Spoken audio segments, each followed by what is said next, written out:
Shalom Bapak Ibu yang diberkati. Tadi malam ada meeting leader, kemudian Pastor Thomas share mengenai healing movement, yaitu karunia-karunia kesembuhan ilahi yang telah Tuhan berikan buat kita. Jadi temanya adalah healing movement. Jika kita minta Tuhan datang untuk menyembuhkan atau kita minta Tuhan untuk hadir dalam kehidupan kita, Ia akan datang. Dalam firman Tuhan ada dalam Matius 8 ayat 8-10 ada cerita mengenai seorang perwira yang ingin Tuhan Yesus datang untuk menyembuhkan hambanya. Apakah Tuhan Yesus datang? Sudah pasti Tuhan Yesus pasti datang. Ada prinsip otoritas karena dia seorang perwira. Ketika itu dia meminta kepada Tuhan Yesus datang untuk menyembuhkan hambanya, tapi katakan saja sepatah kata. Dan Tuhan Yesus sangat heran dengan imannya, dan singkat kata sembuhlah hamba dari perwira tersebut karena dia beriman. Kemudian perwira ini tahu benar bahwa ada prinsip otoritas. Jadi ada contoh misalnya seorang polisi ketika dia memakai seragam lengkap, dia ada otoritas di situ. Misalnya dia baru bangun tidur, memakai baju tidur, terus tiba-tiba dia keluar dan menilang sebuah mobil yang lewat atau yang melanggar aturan, pasti mobil itu tidak akan berhenti. Kecuali ketika polisi itu sedang memakai seragam lengkap, berdiri dan menilang, pasti pengendara mobil itu akan berhenti dan meminta maaf. Demikian juga dengan kita anak-anak Tuhan. Kita telah diubahkan Tuhan dan telah diberikan kuasa. Dan kemudian ada juga contoh, misalnya contoh anak bos. Kita beridentitas sebagai anak bos. Kita anak bos bisa memimpin di kantor karena diberi otoritas oleh Bapak kita untuk memberi perintah. Jadi mari kita fungsikan otoritas kita. Efesus 1 ayat 16-22, minta Tuhan memberikan roh hikmat dan wahyu untuk mengenal Dia dengan benar dan menjadikan mata hati kita terang supaya kita mengerti ada pengharapan dalam panggilannya, betapa kaya kemuliaan bagian yang ditentukan bagi kita. Amin. Dan kemudian ada juga di Markus 2 ayat 1-12, itu tentang mengenai orang lumpuh yang diturunkan dari atap. Ketika itu Tuhan Yesus berkata bahwa dosanya telah diampuni. Jadi Tuhan Yesus mengampuni dosa di saat itu dan juga menyembuhkan. Jadi seperti satu koin dua sisi. Jadi di sisi sebelahnya Tuhan ingin mengampuni, di sebelahnya Tuhan ingin menyembuhkan. Ya, demonstrasi kuasa harus kita lakukan. Bapak Ibu sekalian, ada di Mazmur 103 ayat 1-3, Tuhan Yesus berkata, Dia yang mengampuni dosa, mengampuni segala kesalahanmu dan menyembuhkan segala penyakitmu. Jadi Tuhan di sini ingin menyembuhkan dan ingin mengampuni kesalahan kita. Dan ada di Efesus 2 ayat 8-10. Sebab karena kasih karunia kita telah diselamatkan, itu bukan hasil usaha kita. Jangan ada orang memegahkan diri. Ayat 10, karena kita ini buatan Allah, diciptakan dalam Kristus Yesus untuk melakukan pekerjaan yang baik yang dipersiapkan Allah sebelumnya. Jadi sudah dipersiapkan Tuhan. Ia mau supaya kita hidup di dalamnya.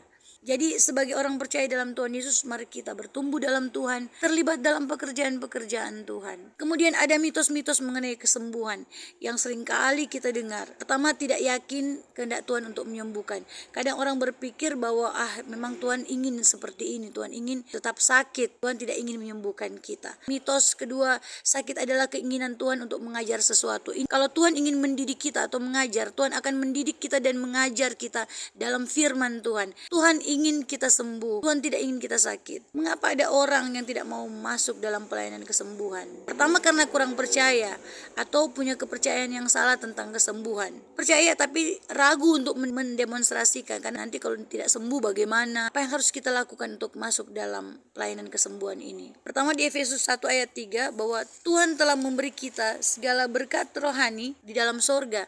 Berarti semua hal yang istimewa di sorga itu telah diberikan buat kita. Karunia-karunia itu kita harus tahu bahwa itu telah diberikan pada kita. Kemudian kita setia pada kebenaran, bukan hasil. Jadi kita hanya bagian kita taat kepada Tuhan. Tuhan yang menyuruh kita untuk mendoakan, maka kita mendoakan orang yang sakit.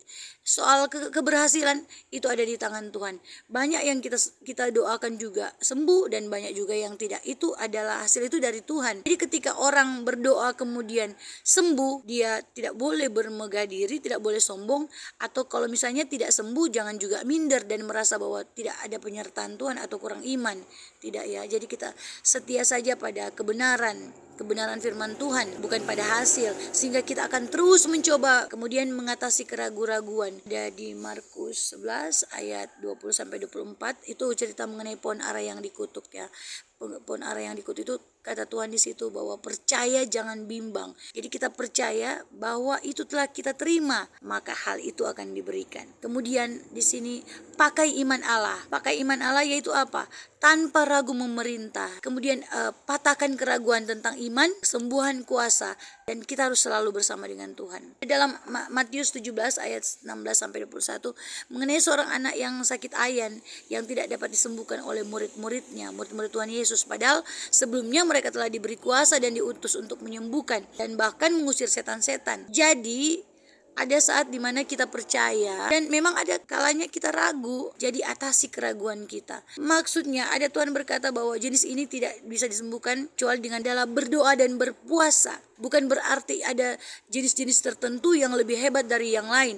Itu semua dapat kita patahkan dengan kuasa darah Tuhan Yesus, dengan kuasa mujizat Tuhan Yesus. Karunia mujizat yang telah diberikan bagi kita. Cara untuk mengatasi keraguan itu yang Tuhan katakan itu dengan berdoa dan berpuasa.